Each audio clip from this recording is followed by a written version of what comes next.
Welcome back, you beautiful people, and today, well, I'm all on my own because I thought this is worthwhile filming because I want to build one of these manual trainers, these manual machines. They're all over the YouTube, people building these things to perfect their manualing skills at a static position so you don't have to ride along to pull up the front wheel to get into a manual. So today, I'm going to kill that curiosity. I got some wood, I'm going to build one.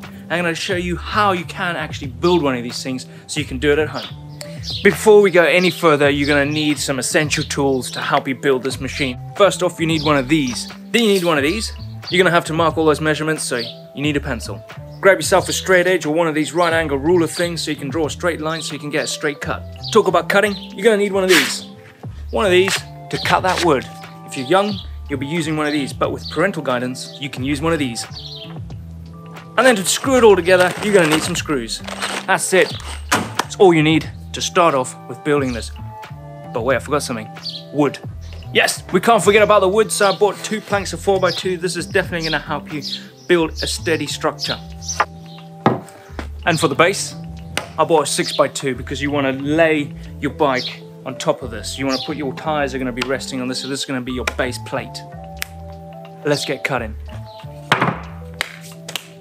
Base plank 6x2 is down the floor. Now you're going to need your bikes. So what I'm going to do is I'm going to put my front wheel as far forward as possible so it's still resting on the plank. And then whatever excess is left over of that whole plank, I'm going to use that because you want that, because that's going to give you stability on the back, so when you're pushing back it's not going to just all topple over. So that's the first step. I'm going to measure that, mark it, and then move on to the next step. Marked it. Now I know where my rear wheel's going to go. Now I'm going to cut some of the wood. I'm going to cut a piece of this 6x2. I bought 2 planks, so I'm going to use another plank to cut the back end of the board. So that's going to be the upright, so where the wheel is going to rest against. Okay, so that measurement you need for that back plate, for that rear wheel to lean against when you're pulling back up on that bike, is from ground level, you want to measure up to round about here. You don't want to have it too high because when you're leaning back, you don't want your bum to hit the top of that wood. 51 centimeters.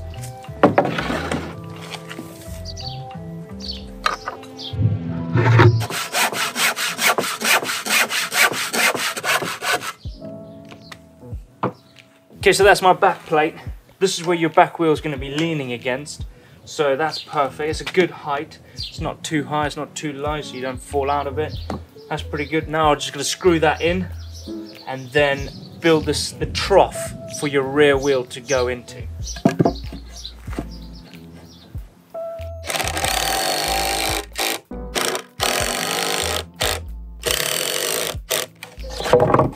It's looking good. Perfect. And I put some wood here and the other side so the wheel is jammed in there. Put some 45-degree angles here, brace that so it doesn't just break when I lay back on it. Put some support on the side, and then we're done. So this is where that rear wheel is going to sit in. I'm not going to do the whole length. I'm going to measure up. I'm going to put the bike back in, yeah?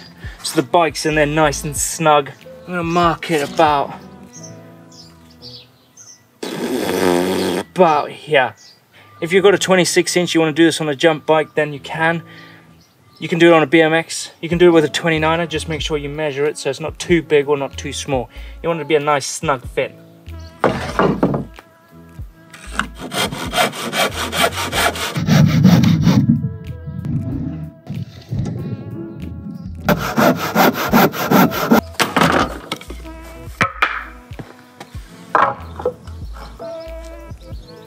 Right. It's looking good. Now I'm just going to screw that in, get it nice and level, screw that in, put a bit in here as well, screw that bit in as well. Tires ready to go in. We're nearly there, man. We are nearly there. It's super easy to do. Straight.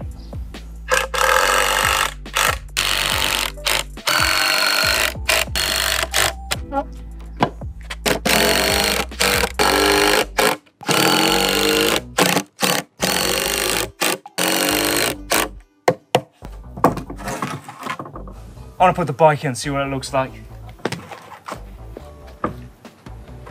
So far, so good, and so easy. I've done 3 measurements.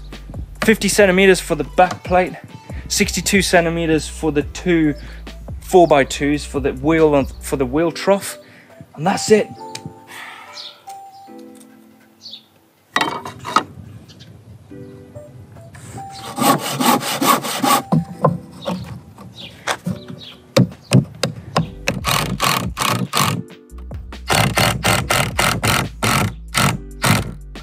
Wheel trough done. Now the tire's gonna fit in there snug as a bug in the rug.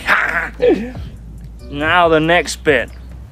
This is a super important bit because now we're gonna make these brackets so it stops this from bending down, well, basically smashing out the back end and you fall on your ass. So what we're gonna do is gonna cut some 45-degree angles. We're gonna place them, one here and one over there. Basically brace this section up.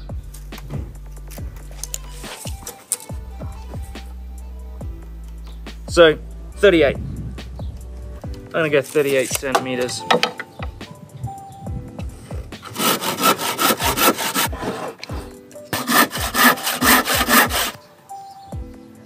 That's a cool thing about these things. They've got these, that's a 45, that's a 90. Probably teaching you how to suck eggs, but if you didn't know what those angles are for, that's what they're for. So I'm gonna go to the corner there. Let's do a bit more. There, 45-degree angle. Boom. And this one we have to do this way.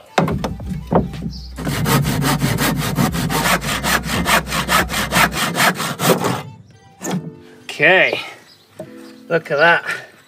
That's gonna go in there like that. Sweet as a nut. One either side. And that's gonna give this back plate a hell of a lot more support. Pretty happy with that. Just gotta screw it in.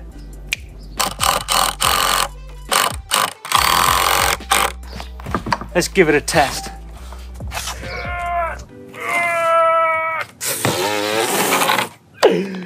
That's not going anywhere. I might put a screw in the back here and here. Just give it a little bit more support because I don't want to fall over.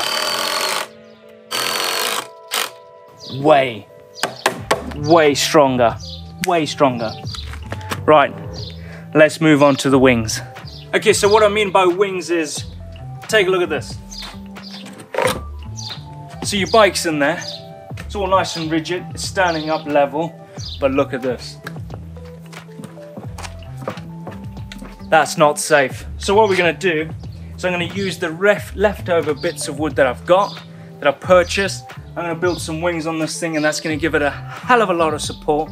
And that, my friends, is the last step on building the manual machine, the manual trainer. And then I'm gonna have a go on it. I'm pretty excited about this. Pretty excited. Okay, my last piece of wood, put that there. And that's a bit too much wingage. I don't want that big, I don't want that much of a wing. I want it to be quite portable so I can put it in my garage or leave it in my shed at home. So I want to be like 50 centimeters each side and 50 there. So I'm gonna go 50, so half of meter there, so 50 centimeters there, plus 14, and then add another 50 on there. So that's 1 meter 14 bit of wood that you need to cut for the wing.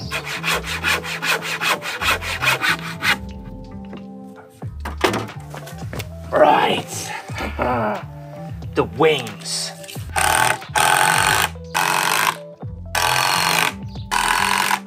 Now we just need to address this. Right, 10 centimeters for the feet. Now we're gonna put these under here. Give it a bit more support.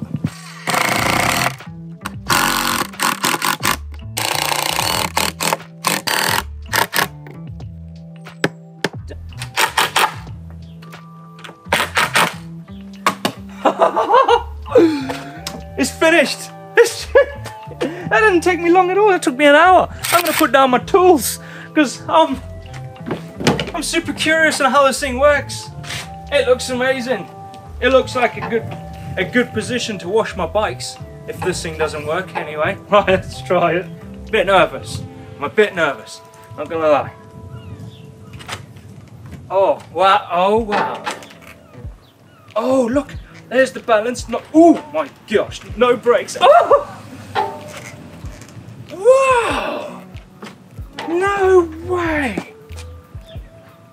That worked straight away, because I know how to manual. So I know the technique, and I found it super easy and confident to do it on this thing, instead of going pedaling and then doing it down the hill.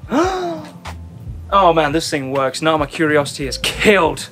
Now I know why they make these videos, because that thing works like a dream. Right, if you want to know, if you're struggling with manuals, you got to build one of these for sure. I'll leave all my technical questions and all that technical gubbins and all the measurements in the description for you guys to go and follow to make one of these. But if you want to know how to use manuals out there on the trail, click over here where we did that video. Smash that globe if you haven't subscribed already, because you're missing out on some rad content. And smash the thumbs up like if you love this content and you want to see me do some more. I'll see you in the next one.